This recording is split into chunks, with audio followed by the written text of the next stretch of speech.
안녕하세요. 이호석입니다. 오늘은 아주 좀 특별한 분이 오셨는데요. 이호석 아카데미 사상 최초로 제 옆에 변호사님이 와 계십니다.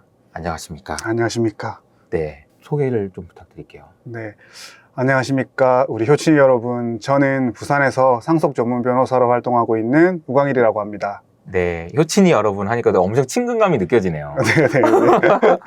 근데 저는 네. 한 2주 전이었나요? 그 메일을 하나 보내주셔가지고 효친인데 네. 효친이라는 걸 증명하기 위해서 굉장히 많은 또 글을 쓰신 다음에 네네. 그래서 저 보니까 효친이 맞구나 이거 딱 알겠더라고요. 그리고 나서는 상속에 대한 이야기를 조금 해드리고 네. 싶다. 효친님들에게도 이게 좀 필요한 것 같다라는 네. 말씀을 해주시고 지금 어디서 아침에 올라오신 거지 지금? 저는 부산에서 왔습니다. 부산에서 아침에 네. 이것 때문에 오신 거잖아요, 그죠? 네, 그렇죠. 네. 왜 오신 거예요, 이렇게까지? 오신 이유가 너무 궁금합니다. 제가 이렇게까지 올라오게 된 이유는 장이 안 좋잖아요. 네.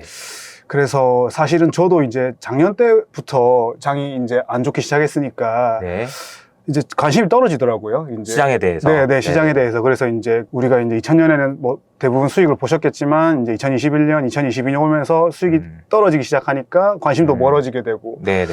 그렇다 보니까 잘 안 보게 돼서 제가 봤을 때는 요쯤에 조금 이제 쉬어가는 코너를 만들면 어떨까. 네네. 저는 이런 대답이 나올 줄 알았어. 네. 저 상속에 대해서 좀 필요하다. 이런, 네네. 이게 좀 알아야 된다. 이런 얘기를 하실 줄 알았더니, 네. 이호석 아카데미가 네. 이대로는 안 된다. 좀 걱정된다. 요런 그런 마음에서, 그런 팬심에서 네, 조금, 오신 거네요. 네, 좀 쉬어가자. 우리 장도 안 좋은데. 장도 안 좋은데. 네. 야, 무슨 뭐 장도 안 좋은데 맨날 주식 공부만 하고 있냐? 네, 법 네. 공부도 좀 해라. 이런 얘기네요. 그죠? 네네네. 그렇군요. 네, 알겠습니다. 오늘 이제 얘기를 해주실 얘기가 상속세예요. 네, 상속이죠. 네네. 그쵸. 네. 상속이라는 거는 증여하고는 좀 달라서. 네네네. 이게 어떻게 보면은 우리가 얘기를 꺼내고 싶지 않은 그런 일들을 가정하고 얘기를 해야 되는 거라서. 그렇죠. 네네. 사실 대부분의 경우에, 얘기하기 싫거든. 못 하시죠. 네네. 그리고 네. 얘기를 꺼내는 것 자체가 네네네. 뭐야 이거 막 이런 느낌이 들어서 네네네. 얘기를 꺼내기가 어렵고 그러다 보니까 이 일에 대해서 되도록이면 그냥 아예 모르지 그리고 밀어넣지 막 이렇게 하다 보니까 이제 변호사님 입장에서는 그냥 미리 알아놨더라면은 막을 수 있는 문제들도 많이 생기고 네, 이렇게 네. 된다라는 얘기를 해주셨거든요. 아무래도 이게 상속이라는 것 자체가 이제 부모님이 이제 돌아가셨을 상황을 전제하고 우리가 얘기를 해야 되다 보니까. 그러니까요. 근데 부모님이 멀쩡하시고 건장하신데 그 얘기를 꺼낸다는 것 자체가 조금 어렵죠. 그렇죠. 네네. 그래서 이제 부모님들의 의사가 중요하죠. 부모님들의 의사가 중요하다. 네. 네네. 그러면 우리 어디서부터 한번 시작을 해볼까요? 네. 여기 보시면 이제 상속의 큰 틀은 이제 두 가지로 보시면 돼요. 네. 첫 번째는 이제 적극재산, 그러니까 돈보다 소극재산, 그러니까 빚이 많은 경우.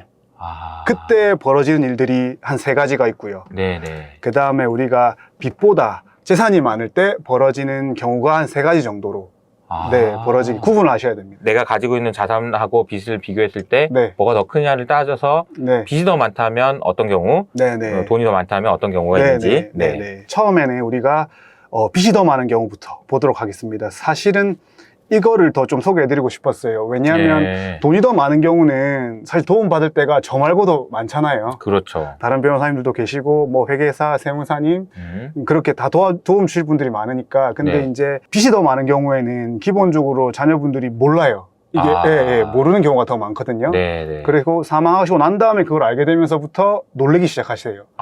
왜냐하면 이제 채권 추심이 들어오기도 하고 국세청에서 이제 세금 내라고 고지서들이 또 날라오기 시작하거든요. 그렇게 돼서 찾아오시면 너무 놀라시니까 이제 이런 경우가 있으니까 조금 미리 조금이라도 알고 계시면 너무 놀라시지 마시고 전문가 상담 받으시면 된다고 제가 알려드리고 싶어서. 그렇군요. 네. 이게 이제 두 가지 경우가 있다라는 것도 사실 저는 처음 알았어요. 저는 진짜 법안모시거든요. 그래가지고 알겠습니다. 그 두 가지 경우가 있고.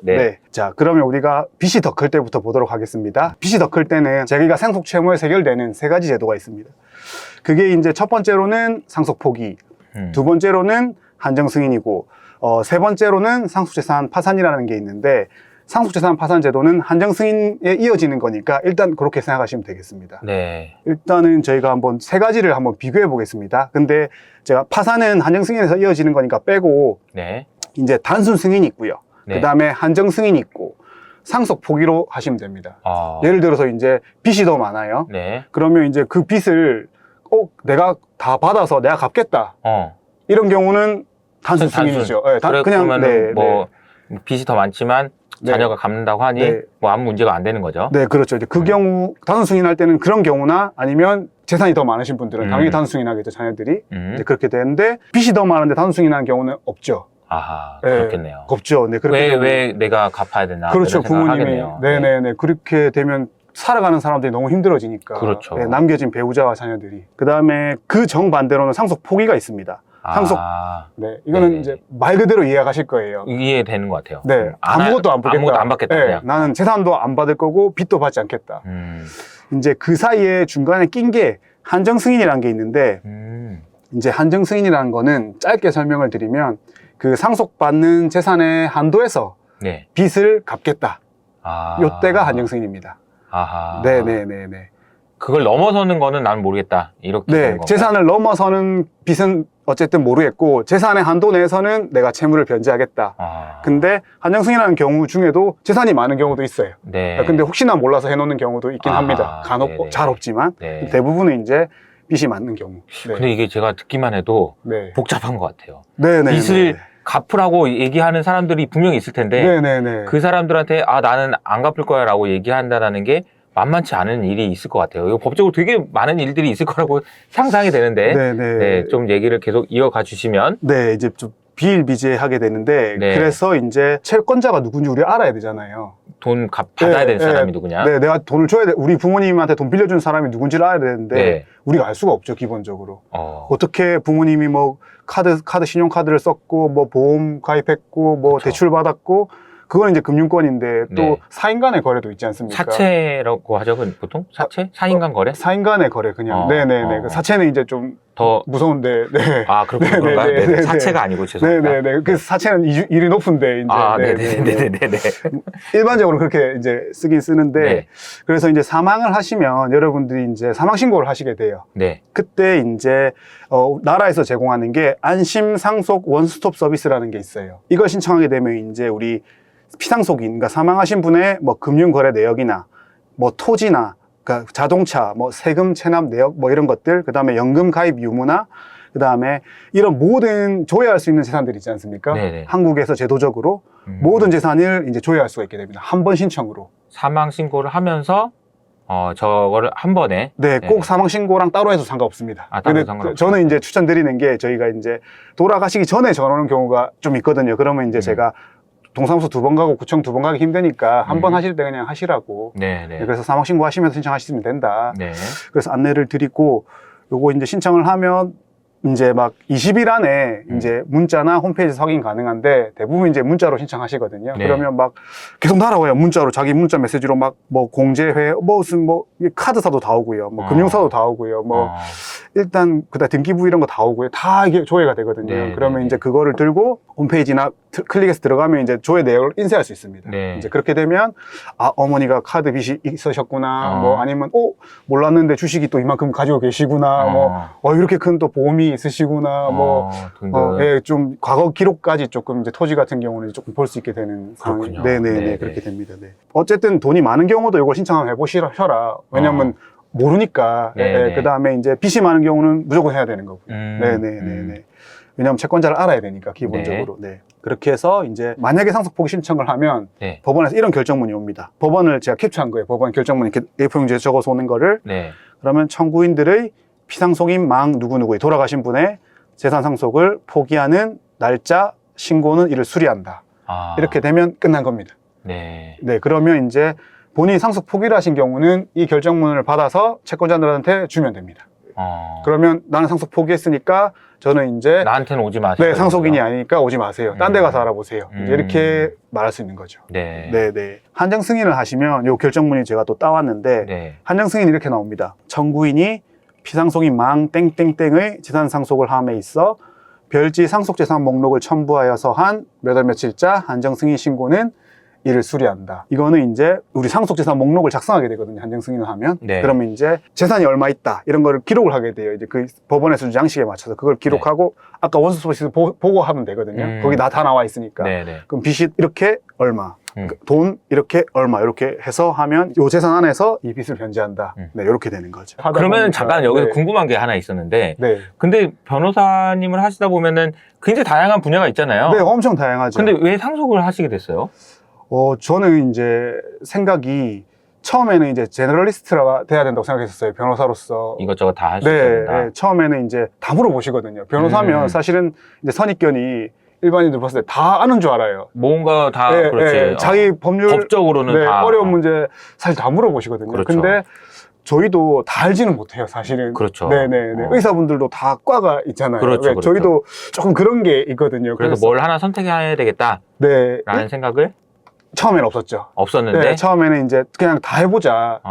예, 다 해보자. 들어오는 네. 거 다 해봤거든요. 그렇게 하다가 상속 사건이 조금 들어오기 시작하더라고요. 저한테 그냥 네. 이유는 없어요. 그냥 우연찮게? 네, 우연찮게 하다 보니까 아 이거 재밌다. 재밌고 이 분야가 이제 지금 많이 막 활성화되는 분야는 아니다 보니까 근데 최근에는 많이 주의를 이제 받고 있는 분야인 것 같아서 네. 여기서 활동을 하면 조금 재밌지 않을까? 의미 있는 일이다 뭐 이런 생각도 하셨을 것 네, 같고 네, 네. 그렇군요. 네. 네. 네, 어쨌든 그래서 상속만 하시는 변호사님으로 네, 그런 네, 건가요? 네. 네. 지금은 이제 광고는 이제 그렇게 하고 있고 네네. 지인들이 또 부탁을 하면 제가 보고 딴 것도 좀 하시긴 네, 하는데 네, 네, 대부분은 이제 알고 오시는 분은 다 이거 사건밖에 안 하게 되죠. 알겠습니다. 네, 네. 상속 포기에 관련된 여러분들이 아하. 이제 상속 포기를 준비하시는 분들은 요 5가지를 조금 알면 좋다. 네, 네, 판단하시기가. 네.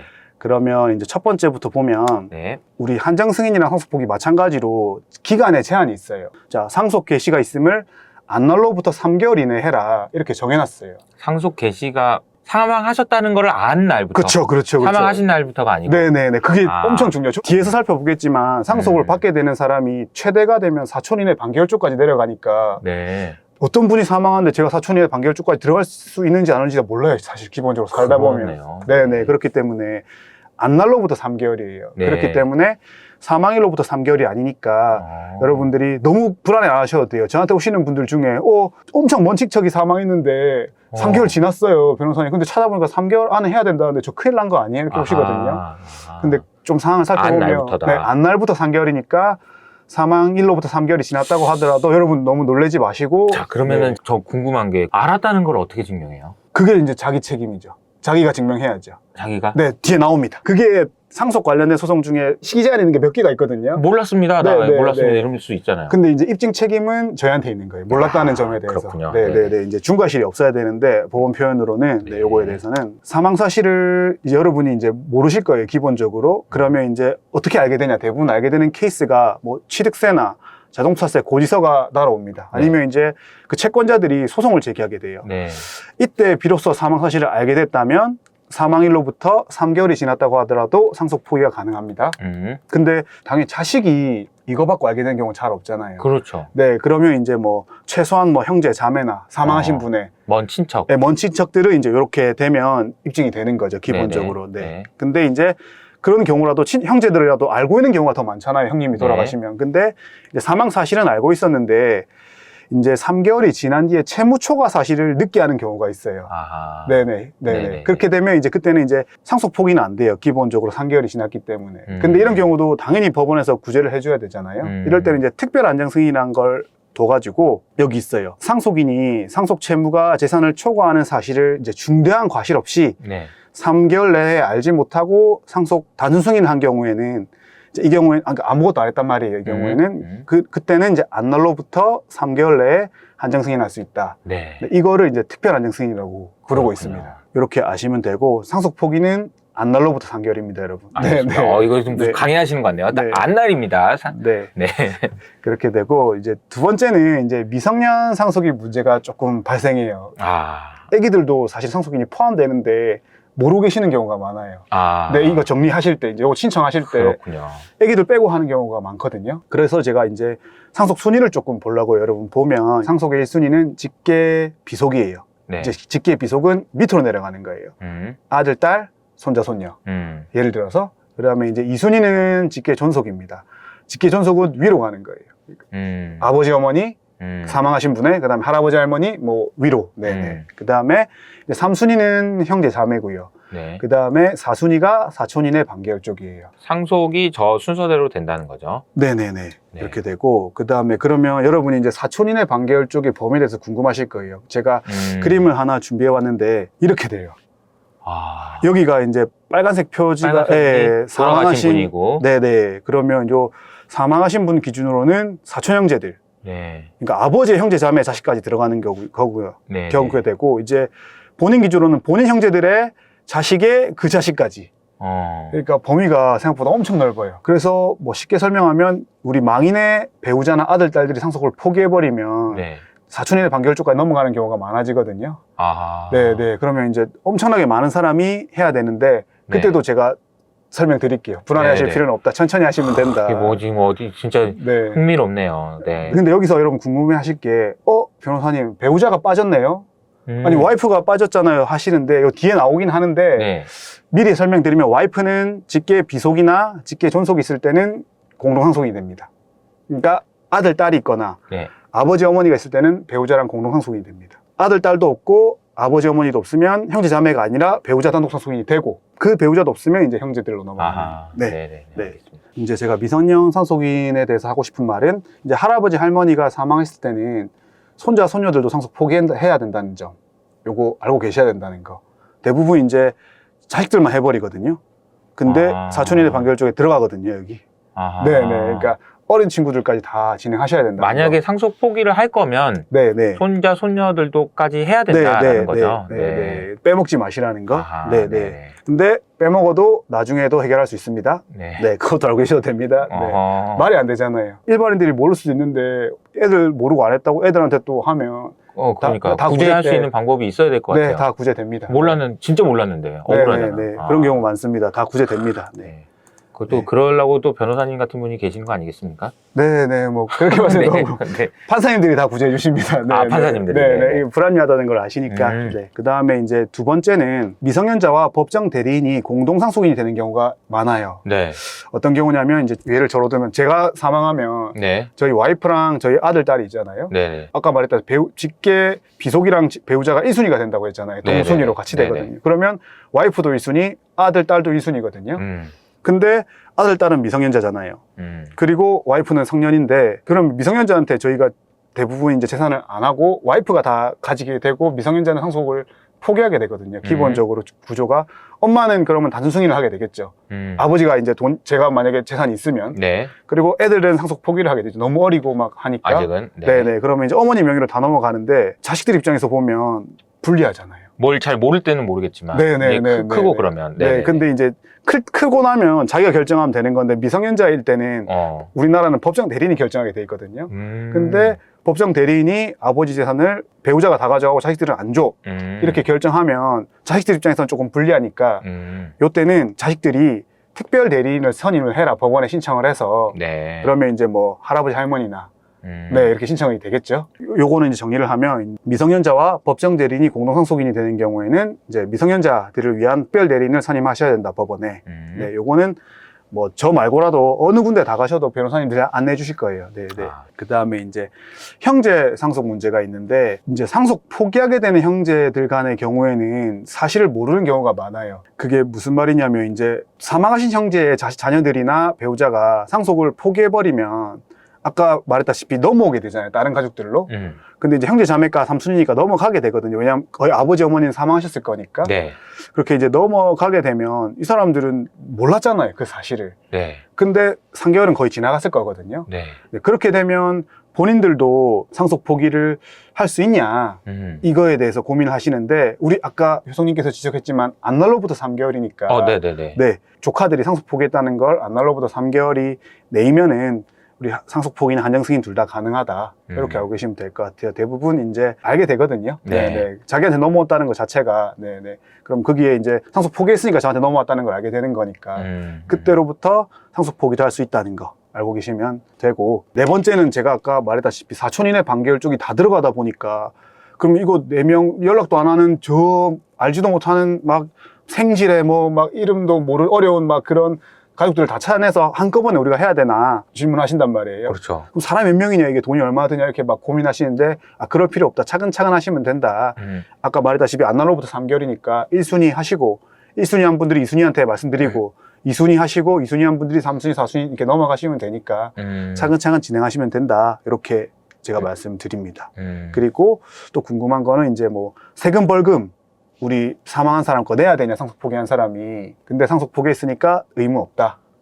네, 납부 안 하셔도 세금 된다. 벌금이라는 것도 네. 그러니까 망인의 세금 벌금도 네. 상속을 포기하면 의무가 필요 없다. 없다. 네, 그렇게 되고, 다음 이제 한정 승인 관련해서는 제가 이제 한 7가지 정도 제가 빨리 한번 해보겠습니다. 잠깐만요. 네. 이게 한정 승인까지 왔고 아까 네. 3가지 경우거든요. 처음에 2가지가 빚이 돈보다 많은 경우였고 반대는 돈이 빚보다 많은 경우는 네. 이게 나중에 네, 얘기하는 네, 거고 완전, 지금 우리가 네. 하고 있는 거는 빚이 더 많은 경우예요. 경우에서 두 번째. 그래서 네. 지금 처음에 설명하는 포기하는 네, 경우 상속 포기.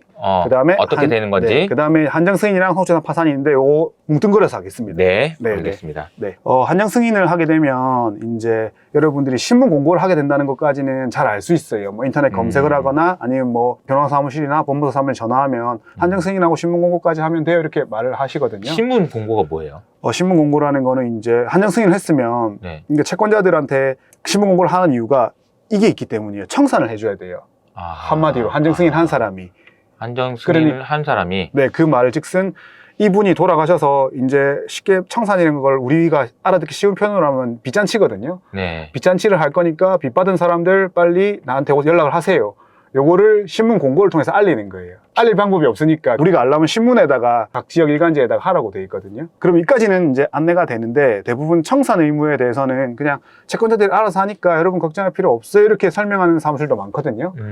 근데 저도 그렇게는 알고 있었어요. 근데 제가 하다 보니까 저희한테 찾아오시는 분들이 이게 청산을 안 했을 때 뒤에 막 많은 일들이 벌어지더라고요. 저도 몰랐는데. 그래서 이제 그런 문제를 조금 뒤에 설명드릴 거고, 네. 일단 여러분들이 아셔야 될 거는 한정 승인하고 신문 공고가 끝이 아니고 여러분들이 한정 승인을 했다면 청산 의무가 존재한다는 걸 알고 계셔야 된다는 거. 네, 그거 알고 계셔야 된다는 존재 한 개 설명드리고, 그러면 한정 승인을 하는 거는 그 상속 재산으로 그 상속 채무를 갚는다는 말이니까 내 재산이랑은 또 구분을 해야 돼요, 기본적으로. 근데 이제 상속 재산이랑 내 재산이랑 구분이 힘든 경우가 몇 가지가 있어요. 이게 청산의 의무가 존재한다라는 게 네. 한정 승인이라는 거는 내가 그러니까 망인이 네.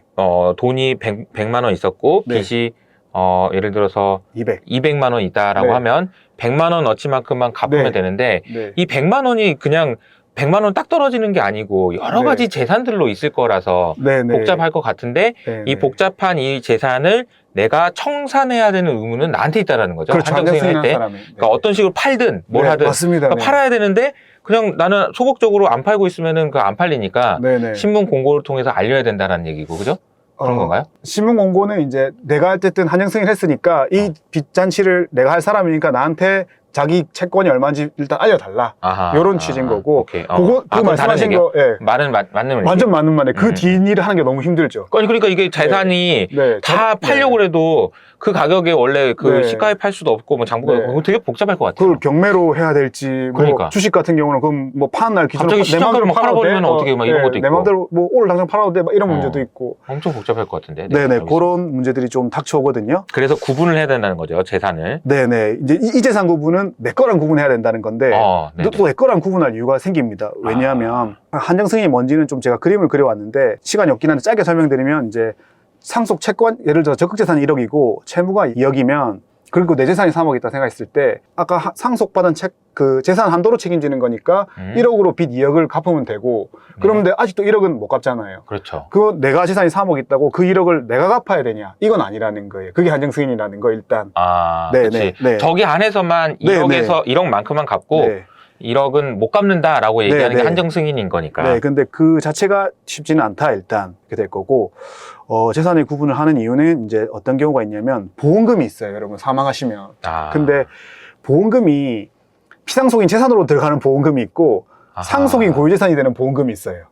그래서 조금 구분을 하셔야 되는데, 뭐, 자, 간단하게 설명하면, 이제 보험 수익자가 상속인을 상속으로 지정돼 있는 뭐 사망보험금이나 뭐 상해보험금 같은 경우에는 네. 상속재산이 아니라 상속인 고유재산인 거예요. 그거는 내 돈이에요. 그걸로 빚을 변제할 필요는 없다는 거예요. 그 망인의 돈으로 갚는 거지 네네네. 내 돈이 된 걸로 갚을 필요는 없다는 거예요. 근데 망인이 보험 수익자를 조례해서 보험을 가입했을 수는 있거든요. 아하. 근데 채권자에서는 억울하잖아요. 그러네요. 네. 이게 네. 이슈가 되구나. 네네. 그렇네요. 네네. 그래도 문제가 생기고, 네. 근데 이제 뭐 쉽게 설명드리면 이제 생명 침해로 인한 손해배상 청구권이나 아니면 뭐 보험을 해약했을 때 받을 수 있는 해약 환급금이나 네. 아니면 사망 전에 이제 뭐 병원 다니면서 발생하는 뭐 진단비, 치료비는 상속재산이에요. 네. 한마디로 망인이 교통사고로 사망하시는 경우에는 이제 보험금이 또 나오잖아요. 그렇죠. 이런 생명 침해로 인한 손해배상 청구권은 내 재산이 아니라 망인 거 재산을 제가 상속받는 거기 때문에 요거는 갚아야 되는 돈이에요. 그러니까 채권자들한테. 조금 이제 요런 이슈가 있다는 거를 아시면 된다. 네네. 너무 디테일하게 알 필요는 없다. 오케이. 네. 그 다음에 또 유족연금 문제가 발생해요. 유족연금은 이제 그러면 상속 포기하면 예를 들어 한정승이 나면 유족연금으로 빚을 갚아야 되나요? 막 물어보시거든요. 이제 여기서 유족은 누굴 말하는 거죠? 그러니까 사망하신 분들의 가족인데 가족의. 네, 법에서 지정되는 경우들이 있어요. 아, 그래서 네. 이제 자기가 유족연금을 받게 되는 법의 근거가 여기 읽어보시면 이제 연금 수급권자가 사망할 당시 그에 의하여 부양되고 있던 유족들의 뭐 생활 보장과 복지 향상을 목적으로 하여 민법의 상속제도와는 다른 입장에서 수급권자를 정한 거라면 그것은 상속인의 고유 권리로서 유족연금을 받을 권리를 취득하는 것이라고 하거든요. 그러니까 제가 법의 취지 무슨 말인지 모르겠어. 그래요. 법의 취지가 법의 취지가 네. 이제 유족들 네. 사망하고라도 그 유족들까지 보호하려고 연금을 주는 거는 유족들 고유재산이라는 거예요. 비록 사망했기 때문에 나오는 거라 하더라도. 그래서 유족연금으로는 여러분들이 빚을 갚을 필요는 없다는 거예요.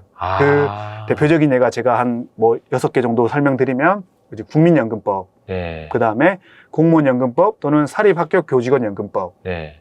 그 다음에 군인연금법, 군인연금법. 네, 그 다음에 산업재해보상보험법, 뭐 근로기준법, 별정우체국법, 요 법에 규정되어 있는 유족연금들은 규정된 그 취지 자체가 아까 제가 말씀드린 그런 취지로 규정된 거기 때문에 요 근거로 받는 유족연금들은 이걸로 빚 갚을 필요 없다. 상속 포기 안정승에도 이거는 본인들 재산이니까 우리 여생을 배우자님들이 사셔야 되니까 그렇죠. 본인 재산이니까 쓰셔도 된다. 아하. 이렇게 말씀드리고 보통 여기서 이제 국민연금을 받으면 네네. 이제 망인이 받아야 될 연금이 있는데 줄어들죠. 줄어드는 거죠. 줄어드는 거죠. 줄어들죠. 네네.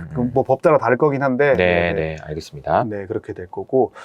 이제 자동차 점유 문제는 아까 말씀하신 청산 과정에서 제가 조금 힘들어서 하는데 아까 말씀드렸듯이 청산을 해줘야 되잖아요. 그런데 자동차가 있어 피상속인 명의로. 그러면 그거를 팔아서 뭐 경매를 하든지 어쨌든 임의로 팔든지 해서 그 돈을 환가한 다음에 나눠줘야 되거든요. 네. 그러려면 자동차를 점유하고 있어야 돼요. 기본적으로. 점유를. 네, 그러니까 남아 계신 상속인들이 자동차를 들고 있어야 되는데 우리 집에 갖다 놔야 된다는 거죠. 그렇죠. 우리 주차장에다가. 네, 주차장에다 딱. 근데 대부분은 이제 뭐 상속 포기나 한정 승인하신 분들이 경제적으로 좀 빚이 많다는 거 자체가 어렵다 보니까 막 자기 명의로 대포차 막 나가 있고 막 아니면 다른 사람들한테 막 빌려주고 막 카전세 막 이런 거 요새 막 많이 문제됐는데 그렇게 해서 막 조금이라도 돈 벌러 하시는 분들이 좀 있거든요. 그러면 처리하는 분들이 조금 힘들어지더라고요. 저도 그 처리를 도와드리는데 근데 이제 그 차가 운행하고 있는 경우가 있어요. 이럴 때는 이제 우리 나머지 상속인들이 이제 운행정지 신청을 한 다음에 뭐 말소 등록을 하시면 된다. 요것도 이제 천천히 진행하시면 돼요. 걱정하실 거 없어요. 그렇게 하셔도 되고. 근데 또 이제 오래 운행되지 않고 저게 뭐 카드 잃어버리면 카드 분실 신고하는 건 비슷하겠네요. 네, 그렇죠. 근데 조금 네. 복잡하죠. 좀 복잡하긴 하지만 직접 찾아가야 되고 뭐 이거 들고 가라 저거 들고 가라 서류들을 또 준비할 게 있으니까. 그러네요. 네. 오래됐는데 운행 안 되는 경우는 이제 멸실 신청을 할 수 있어요. 멸실이란 뭐 조건이 있어요. 차마다 막 그런 것도 신청하시고 그다음에 이제 말소 등록하시면 되고. 네. 이거는 어차피 0원짜리가 될 거니까. 그다음에 이제 네 번째 이슈가 비용. 네, 상속 비용 문제가 있거든요. 이제 상속을 하는데 들어가는 비용이라는 거죠, 이거는. 그렇죠. 네. 이제 법에서는 합리적으로 규정돼 있어요. 근데 이제 상속에 관한 비용은 상속 재산 중에서 지급한다라고 규정이 돼 있거든요. 네. 근데 우리가 궁금한 거는 그러면 이제 우리 청산 과정에서는 또 세금이 발생해요. 그렇겠지. 뭐 망인이 남겨놓으신 주식이든 네네. 부동산이든 이거를 팔면 네. 당연히 세금이 또 나올 텐데 네네. 그 세금을 어떻게 하냐 이런 거죠. 네네. 근데 그걸 내보고 내라 하면 좀 억울해져요. 우리 상속 받는 분들이. 왜냐면 받는 건 하나도 없고 빚이 더 많은데 빚이 많은데 내 돈까지 내가지고 그거까지 세금까지 내 돈으로 내라고 하면 지금 여러분 네. 한정 승인의 경우에 얘기를 하는 겁니다. 네. 좀 억울해서 저한테 막 좀 물어보시는 경우도 많고, 네. 그다음에 장례 비용 같은 것도 그러게요. 좀 그걸로 상속 비용으로 처리할 수 없냐 이렇게 물어보시는 경우가 많은데 보면 우리 상속세 같은 경우는 신고 납부 의무가 있어요. 기본적으로 한정 승인하신다 하더라도. 네. 근데 대부분 빚이 많으니까 상속세가 발생 안 하겠죠. 그래서 실무상 사례는 적습니다. 그렇게 알고 계시면 되고. 근데 비용 공제는 안 된다는 거. 아, 이 비용 공제는 안 되는 거예요? 네네, 상속세는? 기본적으로. 네네. 상속세라는 것 자체는 이제 당연히 나한테 좋은 거잖아요. 아, 네네. 그러면은 제가 질문을 좀 드릴게요. 좀 구체적으로. 네네. 지금 이제 망인의 재산이 100만 원 있었고 네. 빚이 200만 원 있어요. 네네. 그러면 100만 원까지만 갚는다고 하고 이 네. 100만 원을 못 갚는다고 지금 우리가 지금 얘기를 하고 네네. 있는데 이 100만 원에서 세금 팔고 나서 세금을 세후로 보니까 80만 원밖에 안 돼. 네네. 그럼 80만 원을 갚는 게 아니고 이 100만 원은 갚아야 된다는 얘기예요? 상속세만큼을 내가 부담해야 된다는 얘기는? 그런 건가요? 아니, 그런 말이 아니고 상속세라는 거는 이제 상속받을 게 있을 때 나오거든요. 근데 한정 승인하는 경우는 상속받을 게 없죠, 기본적으로. 빚이 더 많으니까. 그래서 네. 실무상으로 사례는 적은데 그냥 알고만 계시라. 네, 알겠습니다. 새로 잘하셨습니다. 네네네. 그리고 이제 우리 취등록세, 예를 들어 설명해 볼게요. 말씀하신 것 따라 지금 부동산이 있었어요. 네. 그 부동산을 이제 팔잖아요. 그러면 제 명의로 갔다가 팔리게 되는 거거든요. 아, 등기가 또. 예, 바로 사는 사람으로 가는 게 아니고 나를 거쳐서 가게 돼요. 그러네요. 어쨌든 제가 취득이 등록을 해야 되는 취등록세 뭐 등기부등본에 등록을 해야 되니까 취등록세 발생해요. 근데 요거 뭐든지 네, 그러네요. 공제 안 돼요, 기본적으로. 이것도 안 돼요? 네네, 화나요. 그래서 사람들이. 아하. 네네. 근데 실무상 우리가 부동산 같은 경우에는 이제 채권자가 대위에 의한 상속 등기를 할벌해요. 기본적으로 채권자들이 우리는 어차피 안 할 거잖아요. 왜냐면 세금 내야 된다는 거 알고 있고 빚이 더 많은 거 아는데 네. 기본적으로 상속인들이 안 하는 경우가 많거든요. 그러면 이제 저당권이나 이런 게 있는 뭐 우리 여기 있는 금융사들이 자기들이 알아서 너무 잘해요, 이제. 그래서 상속인 명의로 대위 등기를 하고 요거 하면서 자기들이 취득세 먼저 내고 그 다음에 매각하면서 이거를 집행비용에 산입시켜가지고 자기들이 또 받아가요. 아하. 네, 그러면 어쨌든 그럼 상속인들은 취득세 안 내게 되는 경우도 종종 있어요. 대위 등기하게 되면. 네네. 근데 일단 원칙은 뭐 경매 안 하는 경우도 있고 어쨌든 납부자는 상속인이니까 위험이 있다는 거 조금 알고 계셔야 될 것 같아요. 취등록세 같은 거. 알겠습니다. 네. 대위라는 거는 대신한다. 효성님이 할 일을 제가 하는 거죠. 대신, 네, 대신 채권자들이 와가지고 오케이, 알겠습니다. 대신한다. 왜냐면 안 하고 가만히 있으면 난 얘가 할 때까지 못 받으면 억울하니까. 아, 받을 사람이 알아서 해라. 알아서 할 수 있게 해준다. 그 다음에 양도소득세가 나와요. 예를 들어서 이제 경매로 팔더라도 내가 상속 개시 시점하고 팔리는 시점 사이에 갑자기 막 많이 올랐다. 그럼 또 양도소득세 나오거든요. 요것도 대법원 판례는 양도소득세 부과 처분은 적법하다고 나와요. 네. 또 억울하죠, 사람들이. 그러네요. 아니, 받는 것도 없는데. 근데 이제 양도소득세는 상속 비용에 해당한다고 볼 여지가 있어요. 그러니까 상속 비용에 해당한다고 봐요. 근데 그러니까 정리하면 부과 처분은 적법한데 소득세 자체는 양도소득세는 상속 비용에 해당한다. 그러니까 상속 재산의 한도내에서 책임을 진다. 이렇게 생각하시면 될 것 같아요. 아까 설명한 대로 부동산 경매를 해서 양도소득세가 나오면 부과는 적법한데 네. 양도소득세는 상속 비용에 해당하니까 네. 상속 재산에서 지급해라. 이게 대법원 판례예요. 네네. 그러니까 상속 재산이 있다면 내가 안 내도 되는 거죠. 그래서 여러분 재산에 갑자기 구세청에서 압류를 한다. 양도소득세 가지고. 네. 그러면 취소할 수 있다는 거. 아하. 네네네. 그나마 양도소득세는 좀 판례가 있고 그 다음에 우리 부동산 보유세들 있잖아요. 뭐 재산세라든지 자동차세. 요거는 네. 납부 의무 존재합니다. 요거는 조세심판원 판결인데 있습니다. 이제 여러분 궁금해하시는 장례 비용도 엄청 많이 물어보세요. 왜냐하면 한정 승인하는 경우 자체가 빚이 더 많거든요. 그래서 원칙부터 말씀드리면 장례 비용은 상속 비용 처리 가능합니다. 근데 이제 우리가 장례 비용을 좀 두 가지로 나눠요. 장례식장 사용비하고 그다음에 뭐 봉안 시설이나 자연장지 사용된 소요 금액으로 좀 나눠서 보고 저는 이제 말씀드리는 건 이제 부의금 사용한 후에 부족한 금액을 해라 이렇게 말씀드려요. 기본적으로 그게 판례기도 한데 근데 뭐 알 수는 없어요. 부의금 사용하고 썼는지 안 썼는지는 얼마 받았는지 네. 정확하게 알기가 어려울 것 같은데. 네, 부의금 자체가 그래서 뭐 그냥 하시는 경우도 있는데 어쨌든 저는 이제 부의금 쓰시고 남은 걸로 모질한 거는 이제 재산에서 사용하시라고 하고 근데 좀 한계가 있는 게 이제 그 상속세에서 이게 고려되는 게 있어요. 상속세금 계산할 때 장례식장 사용비를 최소 500에서 뭐 1000까지 해주시거든요. 네. 그리고 이제 봉안시설 및 자연장지 사용에 소요되는 금액은 500만 원을 한도로 공제가 되니까 그건 세금 내용이 난데 저희도 어차피 세금에 관련될 수도 있으니까 맞춰서 가자.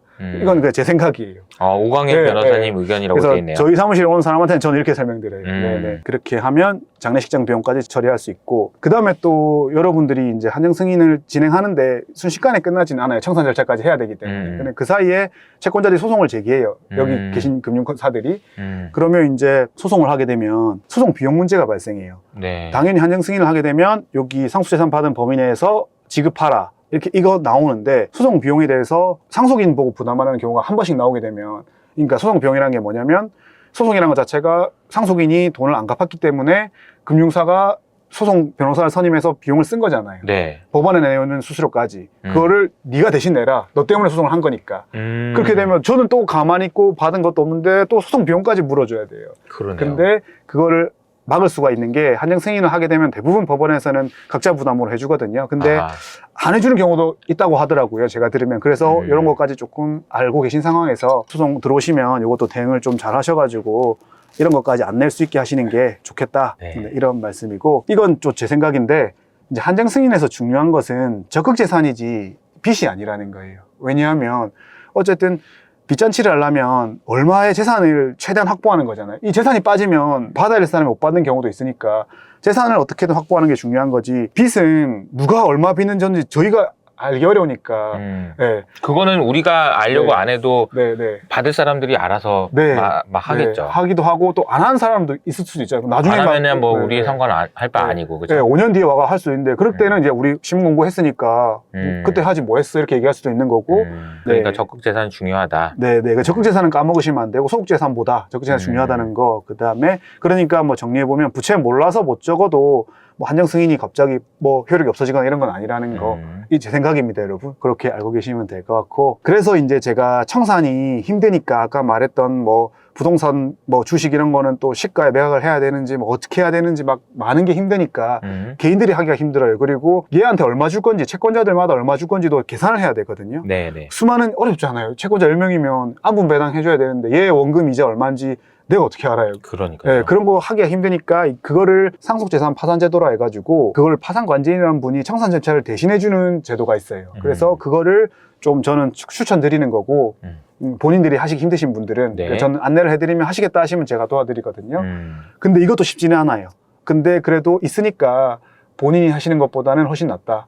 근데 이건 자료만 모아주면 청산이 파산관리인이 다 해주시니까 그렇게 됐고, 이제 요렇게 해서 이제 우리가 빚이 더 많을 때 봤던 상속포기, 한정승인, 상속재산 파산 요 세 개는 이제 다 봤다고 생각하시면 되겠습니다. 저는 사실 네. 내심 걱정했거든요. 네, 야, 이거 어떻게 다 설명을 듣지? 네, 근데 너무 잘 설명을 해주셔가지고 그런지 네, 네. 이해가 됐어요. 다행입니다. 어쨌든 두 가지 경우로 나눠서 첫 번째 네. 경우에 해당되는 부분에서 설명을 다 해주신 거예요. 그러니까 적극 재산, 네, 그러니까 돈이 빚보다 더 적을 때 생기는 네, 여러 가지 이슈들에 대해서 깔끔하게 정리가 됐고, 네. 이제는 받으면 더 나한테 이익인 경우. 네, 네, 네. 이거는 사실은 그래도 앞의 경우보다는 더 나은 네, 네, 거죠. 네, 네. 훨씬 뭐 복잡은 한데. 네, 기분 좋은 복잡함. 그나마. 네, 그나마. 네. 네, 네, 네.